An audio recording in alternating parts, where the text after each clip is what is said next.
মাননীয় স্পিকার, আমরা দেখেছি অন্তর্বর্তীকালীন সরকারের সময় বসুন্ধরার পুত্র সুবহান দেশে ঢোকার সাহস পায় নাই। আমরা দেখেছি আনবির দেশে ঢোকার সাহস পায় নাই। কিন্তু এই সরকার নির্বাচিত হয়ে আসার পরে আমরা দেখেছি সদর্বে এই সুবহানের পুত্র এই ধর্ষক দেশে ঢুকেছে। মাননীয় স্পিকার, অন্তর্বর্তীকালীন সরকারের সময় দুর্নীতি দমন কমিশন বসুন্ধরার বিরুদ্ধে মামলা করেছে।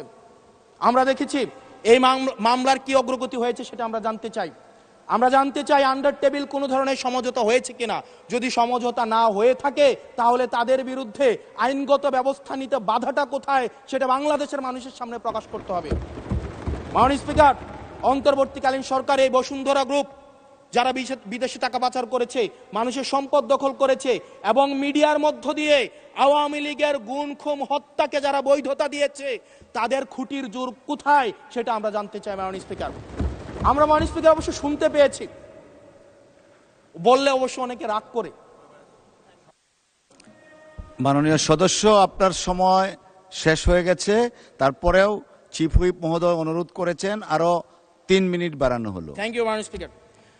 মাননীয় স্পিকার, আমরা শুনতে পেয়েছি বা দেখতে পাই এবং সরকার দলেরই অনেকে মাঝে মাঝে আমাদের কাছে এসে দুঃখ প্রকাশ করে যে আসলে আমরা জেল খেটেছি, আমরা কষ্ট করেছি, আমাদের সন্তানদের সাথে আমরা থাকতে পারি নাই, কিন্তু আমাদের দলে কিছু কিছু মানুষ বসুন্ধরার অ্যাডভাইজর হিসেবে কাজ করে, তাদের মিডিয়ার অ্যাডভাইজর হিসেবে কাজ করে। মাননীয় স্পিকার, যেই মিডিয়া তারেক রহমানকে, মাননীয় প্রধানমন্ত্রী তারেক রহমানকে দেশদ্রোহী হিসাবে ফ্রেমিং করেছে, সেই মিডিয়ার অ্যাডভাইজর হিসেবে আজকে বসুন্ধরা গ্রুপে আজকে এই সরকার দলীয় সংসদ সদস্যদের অনেকেই তারা সেখানে যুক্ত। মাননীয় স্পিকার, এটা আমাদের জন্য না, বরং তাদের সহকর্মীদের জন্য এটি তাদের হৃদয়ে রক্তক্ষরণ হয়, সেটি আমরা জানি। মাননীয় স্পিকার, এই বসুন্ধরার বিরুদ্ধে যারা কথা বলে তাদের বিরুদ্ধে মিডিয়া লেলিয়ে দেওয়া হয়।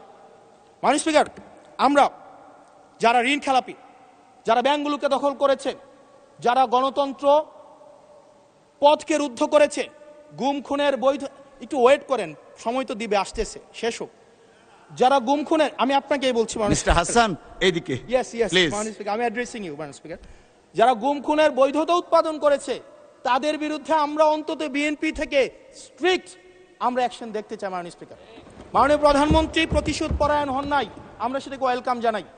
মাননীয় স্পিকার, প্রতিশোধ পরায়ণ না হওয়া আর সুবিচার নিশ্চিত না করা দুইটা এক না। মাননীয় স্পিকার, আমরা ওয়েলকাম করি উনি প্রতিশোধ পরায়ণ হন নাই, ব্যক্তিগত রাগ ক্ষোভের ঊর্ধ্বে উনি উঠতে পেরেছেন, কিন্তু আমরা এটা ওনার কাছ থেকে শুনতে চাই, উনার দলের কাছ থেকে শুনতে চাই গুম খুনের হত্যার উনি সুবিচার নিশ্চিত করবেন, উনি আইনের শাসন নিশ্চিত করবেন এবং এতদিন ধরে যারা নিয়ন্ত্রিত মিডিয়ার মাধ্যমে এই ফেসিবাদের পক্ষে যারা বয়ান উৎপাদন করেছেন তাদের বিরুদ্ধে উনি সুবিচার নিশ্চিত করবেন। মাননীয় স্পিকার, আমাদের প্রতিহিংসার কথা বলছি না, প্রতিশোধ পরায়ণতার কথা বলছি না। মাননীয় স্পিকার, আজকে এই জায়গাতে আমরা আবার দেখতে পাচ্ছি যেটা আমাদেরকে শঙ্কার মধ্যে ফেলে, রাজনৈতিক প্রতিহিংসার রাজনীতি আবার শুরু হচ্ছে। মাননীয় স্পিকার, একজন সরকার দলীয় একজন প্রতিমন্ত্রীর বিরুদ্ধে কথা বলায় মিডিয়ার একজন সম্পাদকের বিরুদ্ধে মামলা করা হয়েছে। মাননীয় স্পিকার, এটা খুবই দুঃখজনক, ওনাকে জেলে নেওয়া হয়েছে একজন প্রতিমন্ত্রীর বিরুদ্ধে কথা বলায়।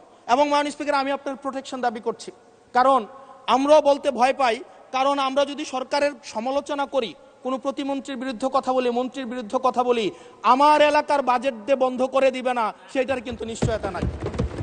সেই কারণে আমাদের মধ্যে অনেকেই কথা বলার সময় আওয়াজটা একটু কম করে বলে। মাননীয় স্পিকার, আপনার কাছে অনুরোধ করি, আমার জন্য আমার এলাকার মানুষকে যেন বঞ্চিত করা না হয়। আমি এই সংসদে অনুমতি নিয়ে কখনো বিরোধিতা হয় না, কখনো অনুমতি নিয়ে আমি আপনার বিরোধিতা করতে চাই। অসংখ্য ধন্যবাদ মাননীয় সদস্য, আর দেয়া যাচ্ছে না, আপনাকে সর্বোচ্চ দেয়া হয়েছে, পরের বার please take your seat. Thank you.